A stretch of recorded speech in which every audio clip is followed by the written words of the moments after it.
Tell us the state that your father is in right now. I mean, he's basically a political prisoner, right? Yeah, so he's now coming up to 2 years incarcerated in a solitary confinement cell. The state of the cell he's in is awful, quite frankly. He's showering in muddy water. I don't just mean unfiltered water, it's literally muddy, dirty water. 10 people who are incarcerated at the same time have died of hepatitis C from filthy needles, filthy razors. So right now he's in really, really poor conditions, and it looks like they're getting worse and worse by the moment. So we're looking for any way out possible. Yeah. Who are some of your dad's allies? Who are those people, maybe in Pakistan or across the globe, who can help? So we're looking to America at the moment because a lot of the people here have expressed concern.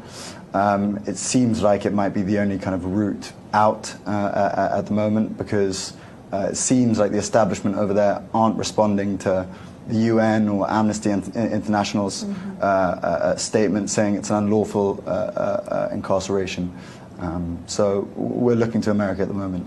And it's an interesting coalition of people that all agree on this, right? You got Amnesty International, tends to lean a little bit to the left in American politics. Yeah. You got Rick Grinnell, one of the closest advisors to President Trump. There seems to be a very large concern that the way this whole case is unfolded and the conditions that your dad are in now just isn't the norm, even for Pakistan. Tell us a little bit what most concerns you about how your dad ended up in this situation. So one element of it is that every time, he has over 200 cases now against him, and every time he's cleared of a case or a case gets overturned, they put 4 or 5 more on him. So there doesn't really seem like any way out at the moment. Yeah. So what worries us in one way is that there's no end in sight, but also we're not able to speak to him. We conducted an interview about 4 months ago, talking about the human rights issues and violations. Before that, there were moments of, he went 10 days without any light in his cell, which is a torture tactic. And so we spoke out about it on an interview with Marian Naufel, and as a result of that, they doubled down. He gets only 2 hours a day in daylight, and we're just not able to speak to him at all since then. So it's been 4 months since we've spoken to him. As well as that, the doctors aren't able to go and visit him. It's been 8 months since he's seen his own personal doctor, and the current doctors have allowed 10 people to die only in the past 2 weeks. So we're naturally very concerned. Yeah, for sure. I want to be very sensitive when I bring this up, because it's clear that anytime you bring your dad's case to light to the American, to anybody, that there is some type of repercussion. How do you discern what to say and what not to say to protect your dad? I mean, I'm no politician. I'm not looking to be a politician. I'm just here looking to get him out of jail. From a personal perspective, obviously from a selfish perspective, I want to see him again. It's been 2.5 years since I saw him. I last saw him after he was shot 3 times. There was an assassination attempt, and very soon after he was put in a jail cell, which, as I've just told you, isn't the most hygienic. So I don't necessarily, I'm not media trained, I don't know exactly what to say, what I shouldn't say. But all I'm doing is just looking for any way I can get the message out and make sure everyone is aware of what's going on. Yeah. The advocacy of a son is a powerful thing. It is for anywhere in the world. Did you take any hope away from your interactions with Rick Grinnell? He has the president's ear. He's been able to free prisoners recently in Venezuela, so he's a deal maker. What did you take away from that meeting, and what do you think is possible for the Trump administration to do?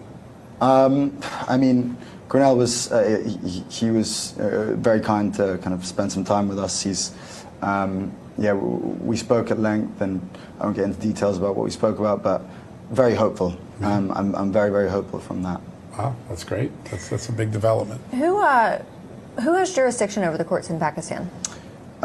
So I'm aware that there is the army chief currently, Qasim. He's in charge currently. He's calls the shots out there. It's coming to the end of his term at the end of this year, but it's looking like he's going to extend for another 2 years and potentially indefinitely.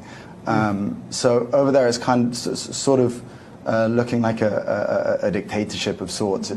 We don't know when his reign will end, and we're under the impression that he's somewhat leading my father's imprisonment.